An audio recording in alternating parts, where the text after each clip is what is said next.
मुनेश सिंह जी, मेरठ से। राधे राधे। महाराज जी, मैं पुलिस में थानाध्यक्ष के पद पे मेरठ में नियुक्त हूँ। मैंने अपनी पूरी नौकरी में बहुत इनकाउंटर किए, जिसमें मुझे बहुत सम्मानों से सम्मानित भी किया गया तथा राष्ट्रपति वीरता पदक भी मिला। पिछले साल 22 जनवरी को, जिस दिन राम मंदिर जी की प्राण प्रतिष्ठा हो रही थी, बदमाशों से मुठभेड़ के दौरान सीने में गोली लगी। मेरी मृत्यु का समाचार भी जारी हो गया था, फिर प्रभु कृपा से मैं बच गया। अब मेरा प्रश्न यह है कि मैं अपने पद पर ऐसे ही चलता रहूं या बिल्कुल ही प्रभु की शरण में आ जाऊं? मन विचलित रहता है मुझे जब भी समय मिलता है। पता नहीं क्या जीवन की लीला हो, और हम इसी सांसारिक धर्म निर्वाह के चक्कर में मनुष्य जीवन का जो मूल कर्तव्य है भगवत प्राप्ति, उससे वंचित हो जाए तो ठीक नहीं है। अगर आपका मन आपको साथ दे तो समय निकालिए अपने जीवन का भगवत प्राप्ति के लिए। कितना समय दिया? 32 साल हो गए। 32 साल, बहुत समय दिया। कोई नशा तो करते नहीं होंगे? बिल्कुल नहीं, कोई नशा बिल्कुल करते ही नहीं। बिल्कुल ठीक है। तो क्या हुआ कि महाराज मुचकुंद जी गुफा में सोए हुए थे। हम इसमें आपको उत्तर दे रहे हैं। तो काल यवन के द्वारा भगवान को जब ललकार मिली तो रण छोड़कर भगवान भगे, काल यवन को पीछे दौड़ाया। मुचकुंद जी जहाँ गुफा में थे वहाँ ले गए और अपना पीताम्बर उड़ा दिया। मुचकुंद जी को ये वरदान था कि अगर कोई तुम्हें सोते हुए जगाएगा तो आंख पड़ते ही, दृष्टि पड़ते हुए भस्म हो जाएगा। तो काल यवन ने जाके लात मारा कि यहाँ अपना सो रहा, मुझे दौड़ा करके हलाया, और लात मारा तो भगवान थे नहीं, वो तो मुचकुंद थे। मुचकुंद जी ने जो ही आंख तो भस्म हो गए। इसके बाद भगवान वासुदेव आए, श्री कृष्णचंद्र जी, पूरी वार्ता हुई। तो भगवत दर्शन का फल होता है भगवान की प्राप्ति। तो भगवान ने कहा मुझे इस जन्म में तुम प्राप्त नहीं कर सकते, क्योंकि तुम राजा हो, तुमने बहुत से वध किए हैं, शिकार आदि में पशुओं के और युद्ध आदि में मनुष्यों के, इसलिए तुम्हें एक जन्म और लेना पड़ेगा। और अब तुम ब्रह्म ऋषि कुल में जन्मोगे और मेरा भजन करके मेरे को प्राप्त होगे। तो वही मुचकुंद जी नरसिंह मेहता जी के रूप में जन्मे और महान भक्ति करके भगवान को प्राप्त हुए। तो हमको चाहिए कि अब थोड़ा समय निकालकर हम भगवान के चरणों में दें, जिससे हमारी जो भी सेवाएं बनी हैं उसमें जो चूक हुई है वो क्षमा हो जाए, जो पाप हुए हैं वो नष्ट हो जाए, और अगला हम अगर जन्म भी मिले तो ऐसा ही मिले कि मैं देशभक्त बनूं, भगवान का भक्त बनूं। अब हम इसके नीचे न जाएं, मनुष्य योनि के नीचे न जाएं, जो अन्य योनियां हैं उनमें हम न जाएं। इसलिए आधा जीवन तो लगभग दे ही दिया भारत को, अब भगवान को दे दीजिए। और अपने समाज में रह करके अगर आप रिटायर भी रहेंगे तो जिसका अच्छी प्रवृत्ति होती है वो अपने समाज में भी वातावरण अच्छा ही फैलाता है। तो आसपास सुरक्षा व्यवस्था, समाज की पवित्रता, आपके द्वारा जैसे नए लड़के हैं उनको, जो फोर्स में जाने वाले हैं, जो पुलिस विभाग में जाने वाले, क्या क्या सावधानियां रखनी चाहिए, कैसे कैसे करना, तो आप 50 लड़के तैयार भी कर सकते हैं। रिटायर होकर भी आप हमारे भारत सरकार की सेवा कर सकते हैं, और नाम जप के द्वारा और साधना के द्वारा भगवान की प्राप्ति भी कर सकते हैं। प्रभु बहुत सुनता हूँ, रात में 2 बजे भी ड्यूटी से आता हूँ तो आपको जरूर 15-20 मिनट सुन के तभी सोता हूँ। जी जी। और 33 दिन हॉस्पिटल में रहा, जब मुझे गोली लगी मृत घोषित कर दिया गया। 9 दिन आईसीयू में रहा, उस दिन 9 दिन को छोड़ के बाकी 33वें दिन में जो दिन बचे उनमें मैं हॉस्पिटल में भी आपको सुनता रहा, कंटिन्यू सुनता हूँ। तो बिना आपको सुने नींद ही नहीं आती है। जी। तो अब जो सुना उस पर चल दो ले देखो, एक तरह से तो आप मर ही गए थे जब घोषित हो गया था, तो अब जो जीवन बचा है अब वो भगवान को दे दीजिए। तो धन्यवाद है आपका कि जो आप अपने जीवन को भारत सरकार में ईमानदारी से लगाकर अब अखिल कोटि ब्रह्मांड सरकार भगवान के चरणों में लगा देंगे तो दोनों बन जाएगी। जी। निधि गौड़ जी, जयपुर से। राधा वल्लभ, श्री हरिवंश महाराज जी, आपके चरणों में प्रणाम। गुरुदेव, आप इतना देर से क्यों मिले? मैंने इतने पाप कर दिए। आप पहले अपनी दृष्टि बनाए होते तो इतने पाप नहीं होते, ना ही शादी होती, ना ही बच्चे। अब गृहस्थी में रहकर भी आपकी वाणी किसका है? हाँ, गृहस्थ में रहना कोई पाप थोड़ी है। हम धर्म से चलें। देखो, जब तक ब्याह ना हो तब तक ब्रह्मचर्य से रहना चाहिए।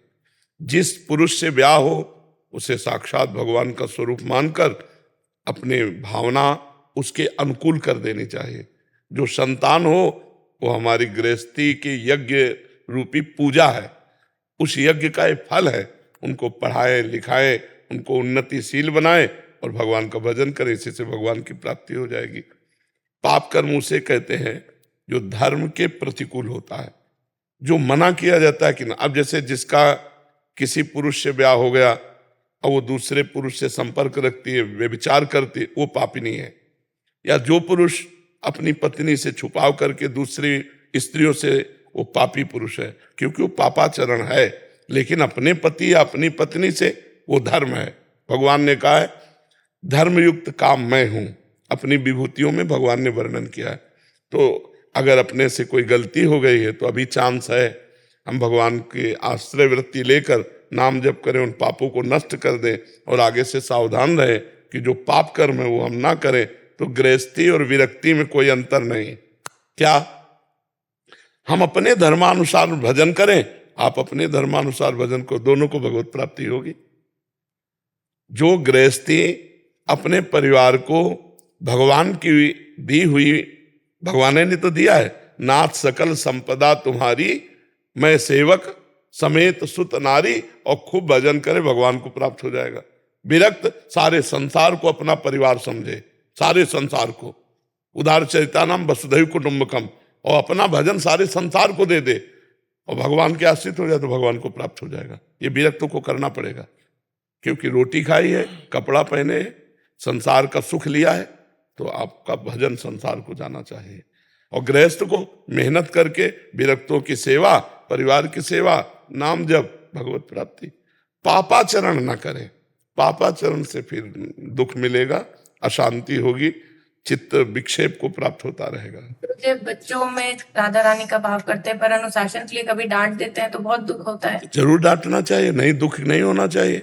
सेवा दी है, हमारे पुत्र रूप में आप आए हो, हमें सेवा दी। तो अब जैसे हम बाबा जी हैं, तुम तो गृहस्थ हो, अब हमें सेवा दी, हमारे जवान सब विरक्त संत हैं, हम कोई अज्ञानी थोड़ी है, हम जान रहे हैं मेरे प्रभु शिष्य रूप में आए हो। जब गुरु का अधिकार दिया है तो उसी अधिकार से आप प्रशासन कर रहे हैं। आप जो स्वांग कर रहे हो तो उसी स्वांग की पूर्ति कर रहे हैं।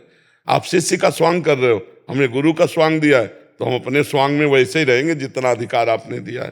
तो वो पुत्र या पुत्री के रूप में प्रभु पधारे तो आपको माँ या पिता का अधिकार दिया, तो वैसे ही प्यार करो, भाव रहे भगवत भाव, लेकिन शासन पुत्र और पुत्री के रूप में रहे, तभी तो अच्छे बच्चे बन पाएंगे। और वैवाहिक जीवन में जो कार्य करते हैं उसमें अभी चित में से महाराज जी आपका नाम रहता है, फिर बहुत बुरा लगता है जो भी वैवाहिक जीवन के कार्य होते हैं। गृहस्थ में जैसे बच्चों का या पति, तो मतलब पूरे ऐसे उसमें पूरा चित्त में आपका ध्यान रहता है, उनमें कार्यों में रुचि नहीं है। पर रुचि ना होना अच्छी बात है, पर उनको रुचि पूर्वक करना, इसे कर्तव्य कहते हैं। जैसे अर्जुन जी ने कहा कि मेरी रुचि नहीं है युद्ध करने में, मैं सन्यास लेकर भिक्षा मांग करके जीऊंगा, तो भगवान ने कहा गलत, तुम क्षत्रिय हो, तुम्हारा धर्म युद्ध का अवसर आया है, तो सन्यास लेना धर्म नहीं है, इस समय युद्ध करना धर्म है। तो आप एक गृहस्थ हो, रुचि हो या ना हो, बड़ी रुचि दिखाते हुए आपको अपने गृहस्थ धर्म का पालन करना चाहिए। अंदर नाम जप करो, बाहर से एक संसारिक स्त्री जैसा व्यवहार करो। अपने पति से पति जैसा प्रेम, पुत्रों से माँ जैसा प्रेम, परिवार से परिवार जैसा प्रेम, नाटक ही तो करना है ना, और अंदर से प्रेम करो भगवान से, यही तो भक्ति का स्वरूप है। गौरव पांडे जी। राधा वल्लभ शेर महाराज जी, आपके चरणों में कोटि कोटि प्रणाम। महाराज जी, भोलेनाथ जी की कृपा से 14 महीने पहले आपका सानिध्य प्राप्त हुआ, आपकी कृपा हुई और मेरे जीवन में बदलाव हुआ, शराब छूटी, दिनचर्या में सुधार हुआ। आपके बल से नाम जप और सत्संग सुनने का अभ्यास कर रहा हूँ। महाराज जी, आपके सत्संग से पता चला कि मनुष्य जीवन का लक्ष्य भगवत प्राप्ति ही है और प्रभु के शरणागत होकर धर्म पूर्वक जीवन जीने में प्रभु मिल जाते हैं। फिर चाहते हुए भी हमारा लक्ष्य पूरी ईमानदारी से प्रभु को पाने का क्यों नहीं बन पा रहा महाराज जी? भोगैश्वर्य प्रसक्तानाम तया प्रहत चेतसाम व्यवसायत्मिका बुद्धि समाधो न विधीयते। जिसका चित्त भोग और ईश्वर ने अपहृत कर लिया है, उसके चित्त में भगवत प्राप्ति की प्रबल लालसा नहीं होती। भगवान श्री कृष्ण कह रहे हैं, कहीं न कहीं कोई न कोई भोग, कोई न कोई ऐश्वर्य के प्रति हमारा आकर्षण है, इसलिए वो भगवत प्राप्ति की प्रबल लालसा नहीं होने दे रहा। हम उसे देखें, विवेक के द्वारा उसका त्याग करें, तो अभी आग जल उठेगी। अभी भगवान की प्राप्ति की आग जल उठेगी। कोई न कोई भोग है जो हमारी विराग्नि को शांत कर रहा है, उसको बंद करो। कोई न कोई छिद्र है जो हमारे प्रेम रस में आने में बाधा पहुंचा रहा है। दोष, छिद्र माने होता है दोष, समझ रहे हो ना, उसको देखो, नहीं तो व्याकुलता पैदा हो जाएगी भगवत प्राप्ति की। नारायण हरिभजन में ये पांचों न सुहात, विषय भोग, निद्रा, हंसी, जगत प्रीति, बहुबात, ये 5 बातें भगवान के भजन करने वालों को अच्छी नहीं लगती। विषय भोग अच्छे नहीं लगते, भर नींद सोने की इच्छा नहीं होती, बार बार वो जग उठता है, नाम जप करता है। अब तो बहुत समय से सो रहे, थोड़ी देर सो गया ऐसा लगा बहुत समय से सो रहे। हंसी मजाक मनोरंजन ये अच्छा नहीं लगता। जगत प्रीति, व्यवहार, रिश्ते नाते सब काटने को दौड़ते हैं। बहु बात, प्रपंच की बात करने की इच्छा नहीं होती। तब नाम का नहीं खान पान ते भावे है, नहीं कोमल वसन सुहावे है, सब विषय लगे ते खारा है, हरि आशिक का मग्न आ रहा है। जो भगवान का प्रतीक है वो जैसे गरीब आदमी को 1 करोड़ की चेक मिल जाए तो हर समय संभाले रहेगा। गरीब आदमी जिसके पास 100 रुपये की व्यवस्था न हो, अचानक 1 करोड़ की चेक मिल जाए तो संभाले नहीं रहेगा। तो लोभी प्रिय जिम दाम, जिम रघुनाथ निरंतर प्रिय लागो मोहे राम। खान पान सुख चाहत अपने, तिनको प्रेम छुअत नहीं सपने। हम नाना प्रकार की भोग विलासिता वो कहीं ना कहीं अच्छी लग रही, इसलिए भगवत प्राप्ति की विराग्नि नहीं जल रही। नाम जप करो, ये सब मल विक्षेप आवरण नष्ट हो जाएंगे, एकदम सीधा भगवान की तरफ मन लग जाएगा। ठीक है, और नाम बढ़ाओ और नाम बढ़ाओ, और कोई भी गंदी बात जीवन में ना होनी चाहिए। जहाँ मन गंदगी की तरफ जाए ता नाम जोर से और जपो, वो गंदी संकल्प न कर पावे, गंदा संस्कार न बना पावे, सब ठीक हो जाएगा। धैर्य पूर्वक चला जाता है। उकताए हुए मन को इसमें सिद्धि नहीं प्राप्त होती। धैर्य पूर्वक आराम आराम से कदम बढ़ाते चलो धीरे धीरे भगवान की तरफ। ठीक है। विपिन कुमार जी, ग्रेटर नोएडा से। राधे राधे। राधे राधे महाराज जी, आपके चरणों में मेरा सादर नमन। महाराज जी, आपके वचनों के अनुसार मनुष्य जीवन का लक्ष्य भगवत प्राप्ति है। मनुष्य जीवन सर्वश्रेष्ठ है, तो दूसरी तरफ हम सभी परमात्मा का अंश हैं। व्याकुलता यह है कि परमात्मा ने फिर हमको अपने से अलग क्यों किया? क्यों ये माया? परमात्मा ने अलग नहीं किया, हमने परमात्मा से दूरी बना ली। परमात्मा तो कह रहे ममैवांशो जीवलोके, गीता जी में भगवान कह रहे आओ तुम मेरा अंश हो, क्यों जा रहे हो? परमात्मा ने बाजार बना दी। अब ये क्यों कहोगे कि क्यों बना दी? हर जगह क्यों नहीं लगाया जाता? परमात्मा ने दुनिया रूपी बाजार लगा दी। अब तुमको क्या खरीदना है, तुम्हें देखना है। अलग अलग जीव है, अलग अलग जीवों के लिए पूरी सृष्टि। तुम्हारा कर्तव्य है धर्म पूर्वक विषयों का सेवन करते हुए भगवान नाम जप करते हुए भगवान को प्राप्त करना। जैसे स्त्री की तरफ आकर्षण है तो गृहस्थ धर्म में समय से ब्याह हो जाता है, जिनका काम वेदना सता रही है तो अपनी पत्नी की तरफ देखो। धर्म विरुद्ध क्यों देखो? भगवान ने कुछ बुरा बनाया है क्या? सब अच्छा बनाया है। हम अपने कर्मों से जब बुरा कर्म करते हैं तो हमें बुरा देखना पड़ता है। अगर हम बुरा कर्म ना करें तो बुरा कुछ है ही नहीं। जब हम बुरा कर्म करते हैं तो हमारी दृष्टि बदल जाती है, हमारा चिंतन बदल जाता है, फिर हमको वैसे ही बुरा फल मिलता है। भगवान ने क्या गलत किया हमें बताओ? है गलती हमारी है कि हम भगवान के बनाए हुए नियम के अनुसार न चल के गलत जाएंगे तो मरेंगे। वही बिजली जीवन दे रही कि नहीं? तो बिजली आदमी का जीवन भी है। अब आप उसको नंगे तार छुओगे तो मरोगे नहीं तुम। अरे उसका नियम है कि उसको किस तरह से प्रयोग में करना है, किस तरह छूना है। आप सीधे जाके ऐसे छूओगे मर जाओगे, या भूल से छू जाओ तो मर जाओगे। तो बात समझो, कोई चीज बुरी नहीं है, हम जब उसका प्रयोग गलत ढंग से करते हैं तो हमारे लिए बुरा हो जाता है। अगर हम दूसरी माता बहन की तरफ गलत दृष्टि से देखें तो नरकी गति प्राप्त होंगे, और अपनी स्त्री से अनुराग करें तो हमारा धर्म है, हम गृहस्थ धर्म है। भगवान को दोष क्यों देते हो? आप फंसे हो अपनी गलती करके। आप अपनी गलती सुधारिए, आप मुक्त हो जाओगे। भगवान तो कह रहे तू मेरा है, आजा। ममैवांशो जीवलोके जीवभूता सनातना मना कष्टान इंद्रियाणि प्रकृति स्थान कर सती। तो गलती अपनी सुधारनी, भगवान की गलती क्यों दे? अपना सुधार करो। भगवान को गाली क्यों देते हो? भगवान को दोष क्यों देते हो? आप हमें बताओ, कभी किसी ने ये कह के तुम्हें फांसा कि देखो भगवान ने मुझे बनाया, मैं फांस रही हूं तुम्हें या फांस रहा हूं? हम खुद फंसते हैं जाके और फिर गाली देते हैं भगवान को। अरे भगवान ने तो पूरी संपूर्ण संसार बनाया है, अलग अलग जीवों के लिए अलग अलग, उनके संसार में अलग है, राक्षस भी हैं, देवता भी हैं, अच्छे भी हैं, बुरे हैं। तो तुम बुरे बनोगे तो बुरा भोग मिलेगा, अच्छे बनोगे तो अच्छा भोग मिलेगा। ये उनका बनाया हुआ खेत है, जो बोओगे वही काटोगे। भगवान ने सब चीज बहुत अच्छे तरह से बनाई है, और वो जहां जैसे प्रयोग होना है उनका सबका प्रयोग है। अगर ठीक से प्रयोग किया जाए तो जहर भी औषधि है, जहर भी औषधि है। दमादि रोगों में संख्या जहर प्रयोग किया जाता है, आयुर्वेद के द्वारा शोध कर उसको जब दिया जाता है तो दमादि की बीमारियां ठीक हो जाती हैं। अब सांप काट ले तो जहर का इंजेक्शन लगा दो, ठीक हो गया। हर चीज का सदुपयोग उसके नियमानुसार, उसका दुरुपयोग तो भगवान ने बनाया क्यों? बोले भगवान ने बनाया क्यों? अरे भगवान ने तो सब कुछ बनाया, तुम सब कुछ कर सकते हो क्या? अपने नियमानुसार, अपनी मर्यादा अनुसार चलो, अभी आनंदित हो जाओगे। नाम जप करो, और जो भगवान कह रहे ना करो उसे मत करो, जो कह रहे करो तो उसे करोगे तो आनंदित हो जाओगे। जी महाराज जी, इन्होंने एक और लिखा कि भगवान के इस माया जाल से निकलना बहुत कठिन है, तो सहजता पूर्व कैसे निकल? हाँ, वो भगवान स्वयं कह रहे हैं, दैवी हेसा गुणमयी मम माया दुरतया मामेव ये प्रपद्यन्ते माया में ताम तरन्ति ते। जो मेरी शरण में आ जाता है वो मेरी दुरंत माया से तर जाता है, और जो मेरी शरण में नहीं आता तो मेरी माया से नहीं तर सकता। अब देखो माया क्या है? ये माया है। अगर हम गाली देकर किसी को पीड़ा पहुंचाते हैं तो ये माया हो गई। अगर नाम कीर्तन करके अच्छे वचन बोलकर तुम्हें सुख पहुंचा रहे हैं तो ये भक्ति हो गई। ये माया है, ये माया है, ये सब माया ही तो है। गो गोचर जहां लग जाई सो सब माया।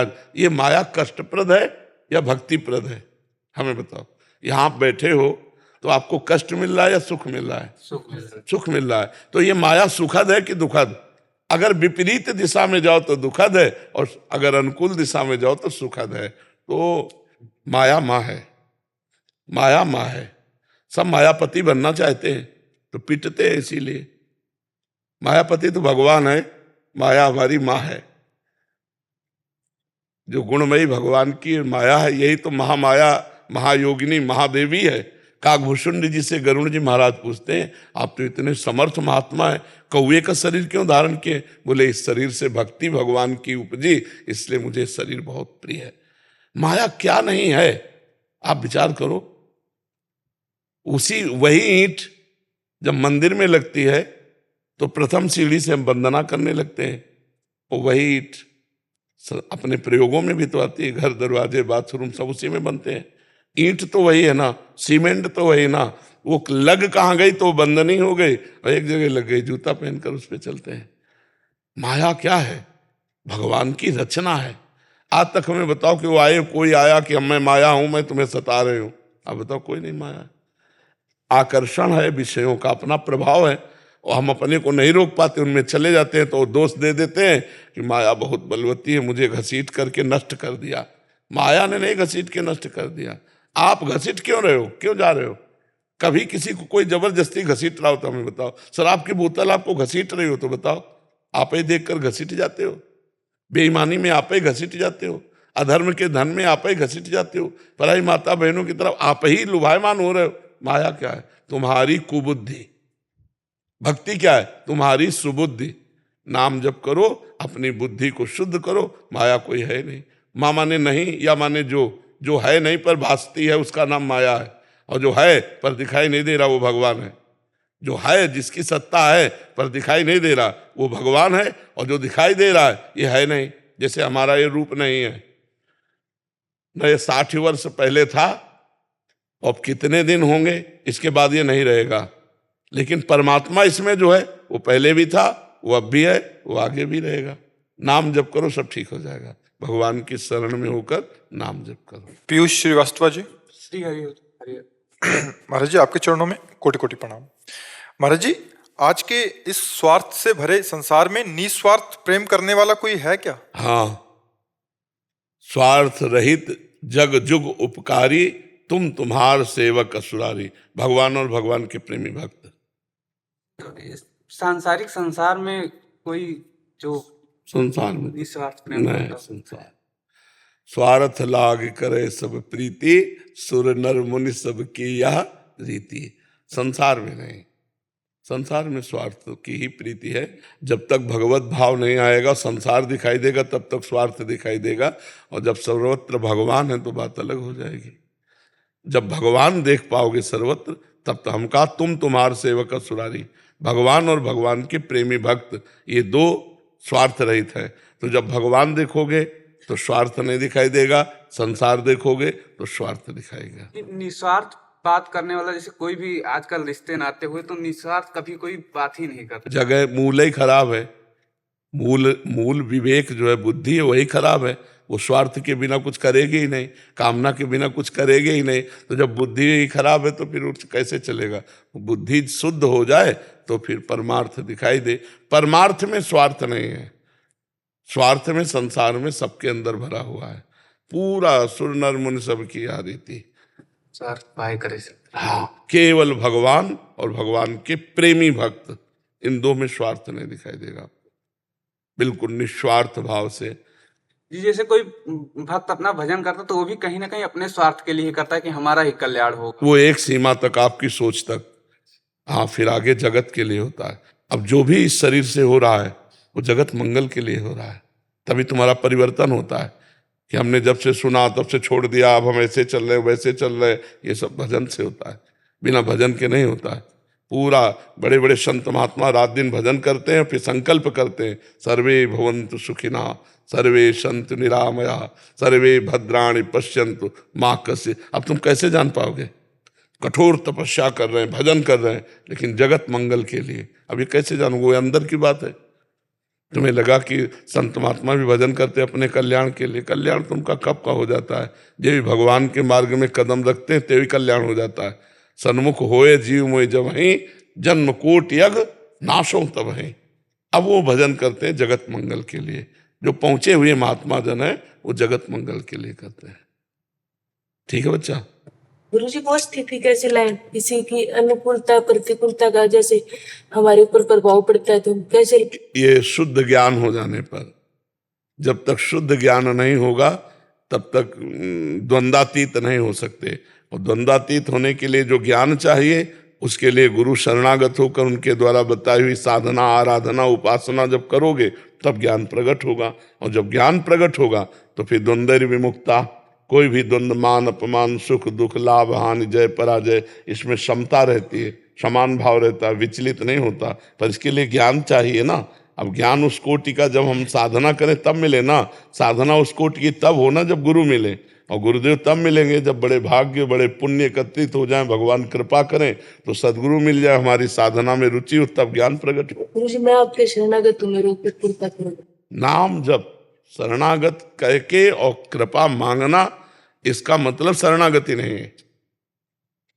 आप ध्यान दीजिए, बेटे को, आप अपने बच्चे को गोद में लिए हो कि नहीं? वो ये कहे क्या, पापा तुम मेरे पापा हो, मुझे गोद में ले हो? विचार करिए आप।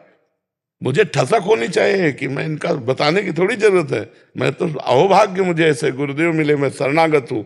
नाम जप के द्वारा, गुरुदेव के द्वारा दिए हुए मंत्र का निरंतर जाप, अपने आप कृपा प्राप्त होती है। कृपा मांगनी थोड़ी जाती है, कृपा मांगी नहीं जाती, कृपा स्वयं प्राप्त होती है।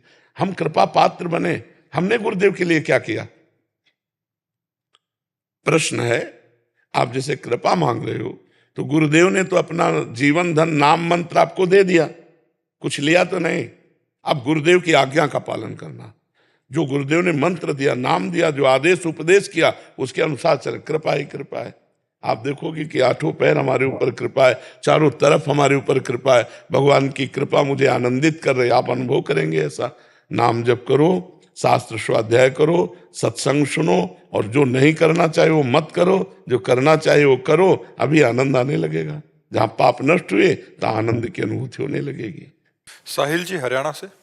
श्री राधा वल्लभ श्री हरिवंश महाराज जी, आपके चरणों में कोटि कोटि नमन। महाराज जी, क्या ग्रस्त में रहकर भी वैसी स्थिति आ सकती है जैसे विरक्ति में होती है?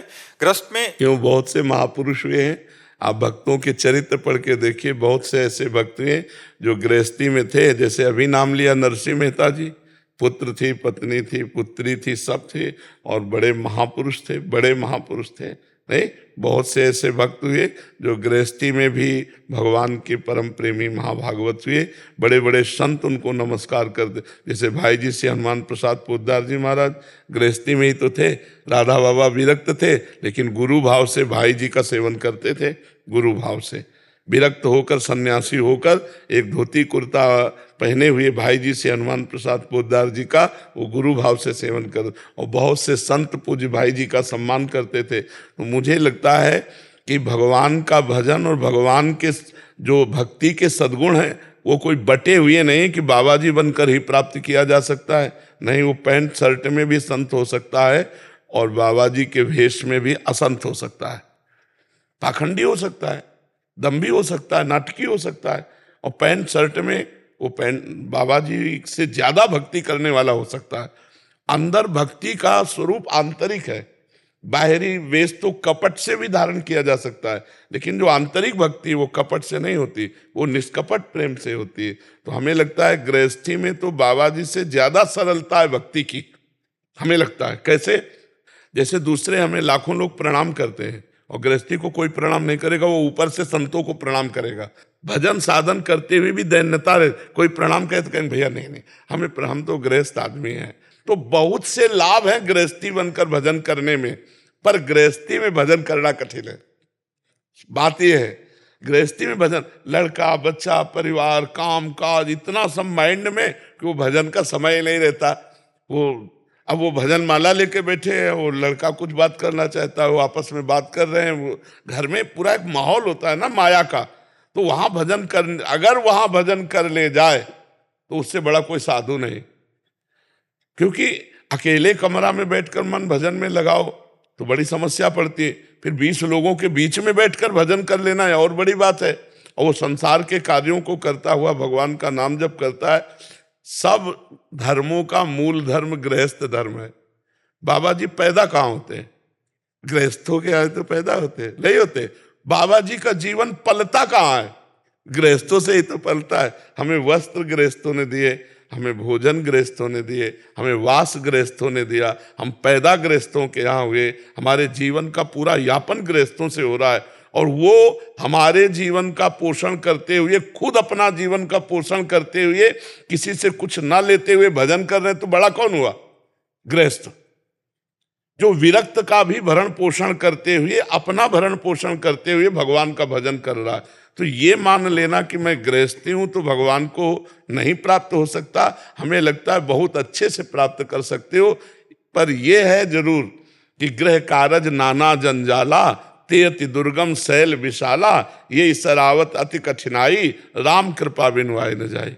गृहस्थी में इसी में फंसे रहते हैं, लड़का का ब्याह करना, लड़की का ब्याह करना, इतना मकान बन गया, इतना बैंक बैलेंस हो गया, इतना और हो जाए, इतना ऐसा, वो पड़ोसी हमसे ज्यादा बढ़िया गाड़ी ले आया, हम उससे बढ़िया मतलब यही सब प्रपंच। अगर इससे बच जाए और नाम जप करे तो गृहस्थी से बड़ा कोई बात नहीं है। ये हमने देखा, गृहस्थी से बड़ा, क्योंकि वो प्रणाम नमस्कार से बचा है, वो दान पुण्य से बचा है, भंडारा खाने से बचा है। बहुत बढ़िया बचत है गृहस्थी में। अपनी मेहनत की कमाई से दूसरों का पालन पोषण करके और खूब भजन करके तो भगवान की प्राप्ति गृहस्थी में सहज में है। हम लोगों का भजन तो बंटता रहता है, प्रणाम वालों को जाता है, भोजन वालों को जाता है, वस्त्र वालों को जाता है। ये हराम का नहीं है, सब राम जी का है। खूब भजन करो और संसार का कल्याण करो और फिर भोजन पाओ। तब यहाँ फ्री कुछ नहीं है, सृष्टि में फ्री कुछ नहीं। अगर किसी से एक कपड़ा लेते हो तो उतने हिसाब का भजन आपका कटेगा। या तो मेहनत से कमा के पहनो, और अगर दान लिया है तो आपका भजन जाएगा उसके पास जिसने कपड़ा दिया है। तो गृहस्थी तो इन बातों से बच जाता है।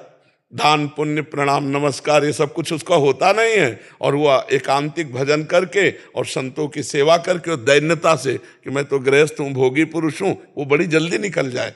पर बस समस्या ये कि घर गृहस्थी में भजन की भावना कोई बिरले ही कर पाते हैं, नहीं तो यही उन्नति समझी जाती है। जैसे आप पद में हो तो आइए तो कहो सत्संग सुन रहे हो इसलिए, नहीं तो यही लगता है कि जब हमें राष्ट्रीय पुरस्कार मिले, सब मिले, तो हम तो पूर्ण है। लेकिन वास्तविक बात है कि अभी पूर्ण नहीं हो।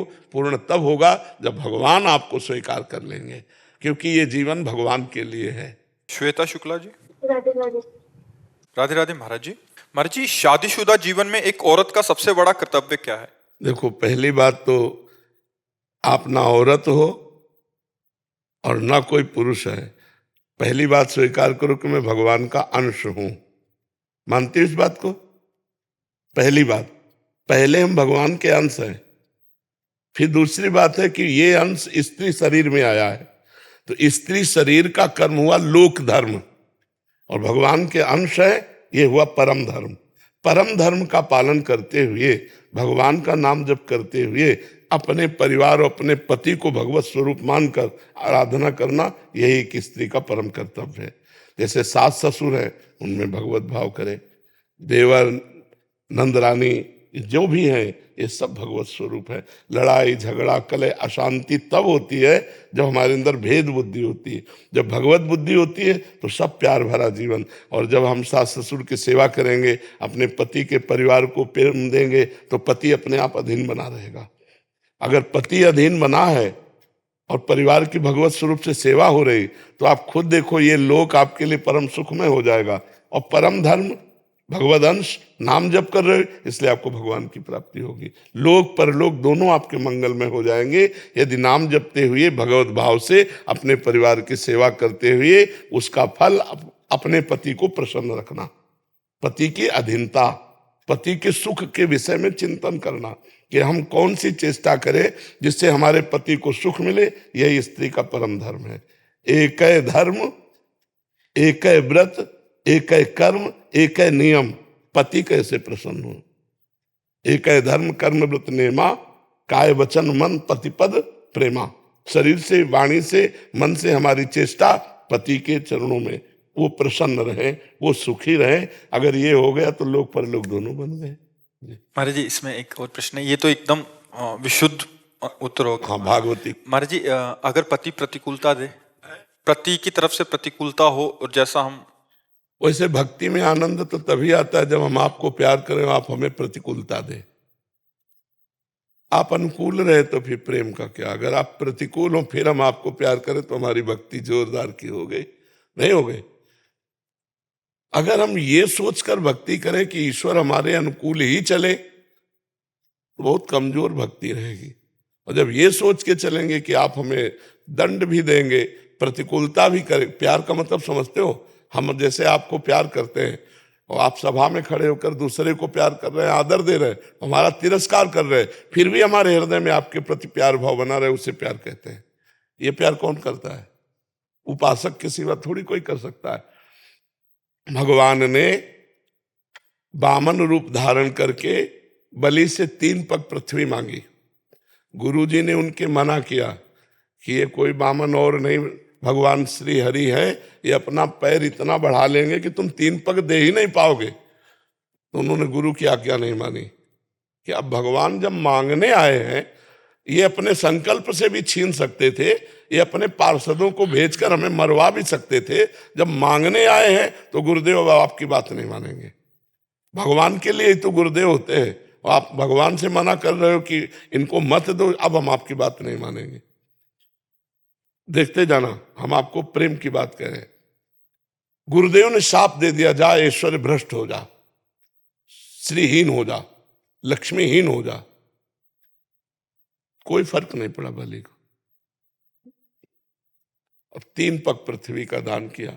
गुरु से भी एक तरह से अवज्ञा करके भगवान को 3, और जो ही भगवान को 3 पग पृथ्वी दान किया तो भगवान ने इतना विशाल रूप धारण किया, पहले ही कदम में ब्रह्मलोक तक, नीचे दूसरे कदम में रसातल, तलातल, पाताल, महातल, सबको 2 कदम में पूरे ब्रह्मांड को नाप लिया। अब बलि से कहा, बोल, बड़ा दानी बनता था, और आदेश किया गरुण जी से कि बांध दे इसे वरुण पास में। वरुण पास प्रतिपल मृत्यु का कष्ट देता है, बांध दिया। और बोले, बोल, अब बड़ा दानी बनता था। गुरुदेव ने मना किया तो भी नहीं माना। अब 3रा पग पूरा कहां करेगा? तो बलि जी को गुस्सा आ जानी चाहिए कि नहीं आ जानी चाहिए? पहले तो बन के आए इतने बड़े, और नाप लिया इतने बड़े बन के, और सब दे दिया, अब हमें डांट रहे हो। लेकिन ऐसा कुछ नहीं कहा, ना कटु वचन कहे, ना हल्के वचन कहे। हाथ जोड़ के कहा, प्रभु नाराज मत होइए, मैंने झूठ नहीं बोला। मैंने 3 पग पृथ्वी का दान करने को कहा, तो नाथ 2 पग में संपत्ति नाप ली, 3रे पग में संपत्तिवान को नाप लीजिए। हमारे मस्तक पर चरण रखिए, प्रभु आप तो करुणामय हैं, आप उसी रूप में आइए, वामन रूप में, और तीसरा पग हमें नाप लीजिए। भगवान बंध गए और बलि ने कहा भगवान हमारा प्रणाम स्वीकार करो। भगवान अजित कहलाए और बलि ने जीत लिया अजित भगवान को दैन्यता और प्रेम से। आज भी भगवान वामन के रूप में रसातल में द्वारपाल बने खड़े हैं, जहां बलि का निवास है द्वारपाल बने भगवान आज भी खड़े हैं। तो प्रेम तो वही है कि जब सर्वस्व कर ले और फिर हमें प्रतिकूलता मिले फिर भी हमारे भाव ना बिगड़े, तब तो प्रेम है। नहीं तो फिर प्रेम का मतलब क्या रह गया? प्रेम बहुत बड़ी वस्तु है। तो पति प्रेम, पति प्रतिकूल व्यवहार कर रहा है, हर क्षण कष्ट दे रहा है, पर हम उसके प्रति भगवत भाव रख रहे हैं, तो वो पतिव्रता एक दिन पति को अधीन करके सब सुखों को प्राप्त कर लेगी। जी इसके विपरीत इसी का करें कि शादीशुदा जीवन में एक पुरुष का परम कर्तव्य क्या है? अपनी अर्धांगिनी को प्राण मानना। जैसे हम प्राणों के पोषण के लिए हर बचाव रखते हैं और प्राणों के पोषण के लिए जो इच्छा हुई तत्काल उसकी पूर्ति करते हैं, ऐसे अर्धांगिनी को, अपनी पति को अपना प्राण मानना, बिना उसकी सलाह के कोई धर्म कार्य भी न करना। धर्म कार्य करना है तो उससे सलाह लेकर, अगर वो थोड़ा रुक्ष स्वभाव की है, कड़वी स्वभाव की है, प्रतिकूलता देती है, तो हमें सहन कर जाना। केवल एक बात ना हो, पर पुरुष से वो रमण करने की लालसा न रखती हो, तो हर व्यवहार उसका हमें सहन कर लेना चाहिए और उसको भगवान के मार्ग में प्यार से दुलार से चलाना चाहिए। जैसे पत्नी के लिए कहा ऐसे पति के लिए। पति की प्राण है पत्नी। अर्धांगिनी का मतलब क्या होता है? हमारी प्राण है और उसके लिए प्राण पति है। दोनों जब ऐसे प्रियता से चलते हैं तब धर्म का निर्वाह हो जाता है और भगवत प्राप्ति के योग्य बन जाते हैं। और महाराज जी एक पति पत्नी को अपने बच्चों के प्रति क्या कर्तव्यों का मुख्य पालन करना चाहिए? हाँ, पति पत्नी को बच्चों के प्रति ऐसा कर्तव्य पालन करना चाहिए कि भगवान ने हमको ये बहुत बड़ी सेवा दी है। जैसे हमारे माता पिता ने हमको स्वस्थ किया पढ़ा लिखा करके और ये हमको सतमार्ग दिया, ऐसे जब तक हम अपने बच्चों को पढ़ा लिखा कर पुष्ट करके और उनकी योग्यता के अनुसार उनका ब्याह आदि करके उनको अपने व्यापार नौकरी आदि में सरसब्ज न देख ले, तब तक हमारे लिए और कोई धर्म कर्म तीर्थ यात्रा नहीं है। हम नाम जप करते हुए इतना रुपया कमाए, पढ़ाए लिखाए अपने बच्चों को, और जैसे हमें हमारे माता पिता ने समृद्ध बना दिया ऐसे हम बच्चों को समृद्ध बना के फिर चाहे वैराग्य लेकर के तीर्थयाटन करे और भजन करे तो उसे कोई दोष नहीं लगता। कुमार जी जब बच्चे समृद्ध हो जाएं उनका अपने माता पिता के प्रति क्या? बच्चों का सबसे बड़ा कर्तव्य है कि उनके लिए और कोई भगवान नहीं है। जिन माता ने, जब हम में ज्ञान नहीं था कि हम शौच लोग शंका उनके बिस्तर में उनकी गोद में ही कर रहे हैं, उस समय वो गीले की तरफ लेट जाती और हमें सूखे की तरफ सुलाती और अपने शरीर का रक्त दुग्ध रूप में परिणित करके हमको पिलाया।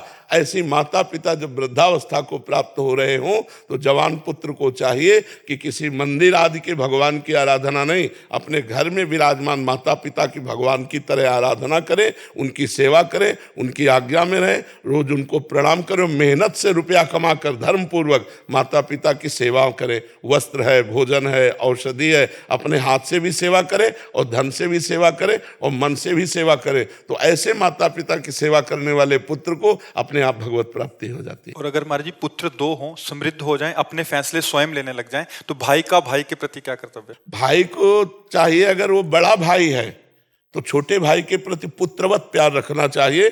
अगर वो 1-2 इंच जमीन ज्यादा ले रहा है, वस्तु ज्यादा ले रहा है, तो लड़ाई नहीं करना चाहिए, छोड़ देना चाहिए। छोटे भाई को चाहिए कि बड़े भाई को पितृवत मान करके, जैसे पिता के साथ बर्ताव करते हैं ऐसा बर्ताव करना चाहिए। बड़े भाई को अपने छोटे भाई के हिस्से का एक दाना भी एक्स्ट्रा नहीं लेना चाहिए। अगर छोटा बड़े भाई के हिस्से को ले रहा है तो उसे पिता के समान अपना पुत्र मान करके उसे दे देना चाहिए, लेकिन बड़े भाई को छोटे भाई का हिस्सा नहीं लेना चाहिए। छोटे भाई अगर बड़े भाई का कुछ हिस्सा लेते हैं तो दया और दुलार करके दे देना चाहिए, तुम छोटे हो जाओ। और छोटे भाई को चाहिए कि अपने बड़े भाई को पिता के तुल्य मानकर उनका आदर करे, कभी उनका अपमान न करे। तो ये भ्रातृ प्रेम परिवार को सुखद और उन्नतशील बना देगा। जी एक भ्राता का अपनी बहन के प्रति क्या कर्तव्य होना चाहिए? बहन के प्रति भाव ये रखे कि जब तक उसका ब्याह ना हो तब तक उठते बैठते चलते फिरते हर समय बहन की सुरक्षा की भावना रखे, कभी उस पर वो कोई दोषारोपण ना आने पावे। ये जवान भाइयों का कर्तव्य होता है कि यौवन अवस्था है, कहीं मन विचलित हो सकता है, तो हमारा कर्तव्य है कि हम अपनी बहन की सुरक्षा में रहें। और जब ब्याह हो जाए तो पूर्णतः पूरे जीवन भर जो जो उत्सव पड़ते हैं भाई के, उन उत्सवों में जाए और कुछ भेंट, कुछ सामग्री उनको समर्पित करता रहे, तो इससे भाई बहन का संबंध भी पुष्ट होता रहेगा। जी।